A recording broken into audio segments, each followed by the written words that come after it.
पौलुस लिखा है प्रार्थना करने के लिए जा रहा था और रास्ते में एक अमीर औरत कहती है, अगर तू खुदा का मुझे भक्तन समझता है तो मेरे घर में जाके प्रचार कर, और उसका पूरा घराना बचाया जाता है। और तब उसको मिलती है जब वो प्रेयर करने के लिए शहर से बाहर जा रहा था, प्रार्थना करने का एक स्थान ढूंढने के लिए, क्योंकि प्रार्थना करने का एक वैल्यू थी, एक महत्व था, एक स्थान था, एक बड़ा स्थान था प्रेयर का।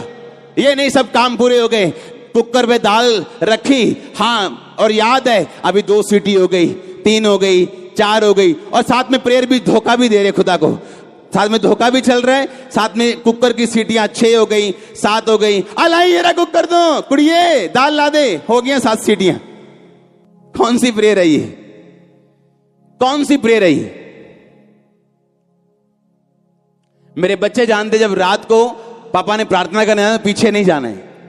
मेरी वाइफ जानती टाइम हो गया प्रेयर का, अब मॉर्निंग मिलेंगे तड़के, अब नाइट प्रेयर में कोई फोन नहीं, कोई काम नहीं, कोई जो मर्जी हो जाए, कोई काम नहीं। एक बंदा आया मेरे पास, मेरे को इमरजेंसी है, आपको पता नहीं मेरे को। मैंने कहा जितनी मर्जी इमरजेंसी हो, अगर मैं तुम्हारी इमरजेंसियों में बाहर निकलना शुरू कर गया प्रार्थना में, मैं कभी प्रेयर नहीं कर पाऊंगा, और फिर कितने दिन टिक पाऊंगा। प्रार्थना कर ताकि तू परीक्षा में ना पढ़े। कोई इमरजेंसी नहीं प्रार्थना के टाइम। प्रार्थना में व्हाट्सएप चेक हो रहा है, अच्छा मैसेजेस चेक हो रहे हैं, फोन ऑन है, व्हाट्सएप ऑन है, गाने ऑन है, चाहे मसीह गाने क्यों ना हो। वर्शिप करने के दौरान गाओ, सुनो, बंद करो, प्रार्थना में बैठो, उसके बाद सुनो तो सही परमेश्वर क्या कहता है। राशन लिस्ट देनी बंद करो परमेश्वर को, आधा घंटा की राशन लिस्ट। आधा घंटे में तो आप शरीर से बाहर आते हो जब प्रार्थना करने के लिए बैठते हो, आधे घंटे के बाद आप शरीर से बाहर आते हो, सोचें आपकी नेगेटिव होना बंद होते हैं, और आधे घंटे, पौने घंटे, 1 घंटे के बाद रियल प्रार्थना आपके जीवन में उपजनी शुरू होती है, आपकी आत्मा में वो प्रार्थना असर करती है आपकी। आप जब डॉक्टर के पास जाते हो, पता क्या बोलते हैं? कहता 30 मिनट एक्सरसाइज करनी। कहते तो कोई बात नहीं जी, 30 मिनट। कहते नहीं, वो 30 मिनट तब शुरू करने जब पसीना आना शुरू हो जाए। जो वार्म अप करते हो ना, वो 30 मिनट नहीं गिनने, जब वार्म अप हो जाए और पसीना शुरू हो, तब के बाद 30 मिनट की एक्सरसाइज तुम्हें हेल्दी रखती।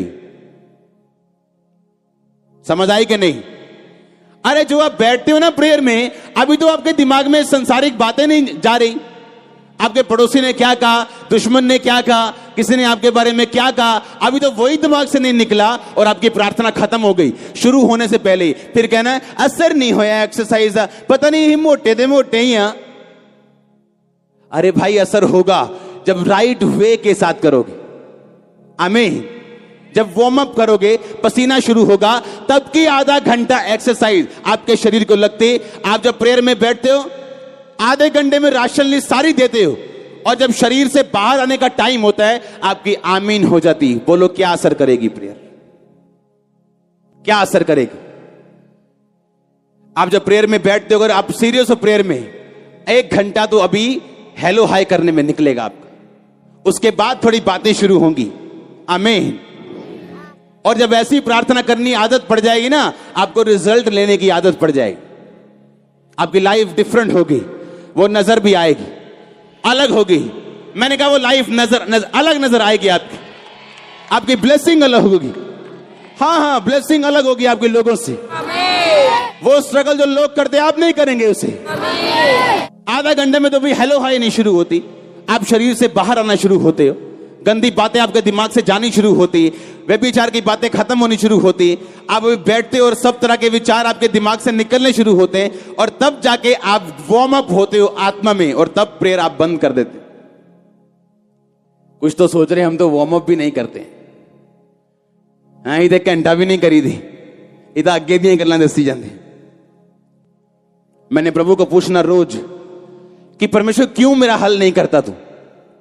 और पवित्र आत्मा ने कहना अपनी प्रार्थना बढ़ा। क्योंकि गोल से टेबल के ऊपर ऐसे हाथ रख के 15-15 मिनट, 20-20 मिनट में 3 बार प्रार्थना करता था रोज, और 15 मिनट में 10 बार घड़ी देखता था, 3 बार मोबाइल देखता था। कितने मिनट हो गए? अच्छा 7:30 हो गए, अच्छा 12 हो गए, अच्छा 14 हो गए, बस 1 मिनट रह गए। ऐसे शुरू की प्रेयर मैंने, और धीरे धीरे परमेश्वर का आत्मा लेके जाता रहा। मुझे एक इंग्लैंड से एक पास्टर, मैं फोन पे उनसे बात कर रहा था, उन्होंने कहा जो आपकी लाइफ में हो रहा है ये लोगों को मालूम हो ना हो, लेकिन हमने देखा है। आप सारी रात प्रेयर में होते थे और जब आपके रूम में हम जाते थे तो आपके रूम में खड़े नहीं हो होता था, इतना मसा होता था। हमने देखा है। और जब वो रूम में आने लगे, उन्होंने मुझे बताया, मैं भूल गया था। उन्होंने, खुदा ने मुझे कहा अपनी जूती और अपनी जुराबें उतारो, इस रूम में फिर एंटर कर। और कहते जब मैं रूम में एंटर हुआ मुझसे खड़ा नहीं होया जा रहा था। कहते हमें कोई हैरानी नहीं होती जब हम खंबरा के कामों को सुनते हैं, आपके कलीसिया के कामों को सुनते हैं, गुरदासपुर को सुनते, कहते हमें हैरानी नहीं होती। अगर ना हुआ होता तो हैरानी होती, हमें कोई हैरानी नहीं होती बोलते। हमने देखा है। हालेलुया।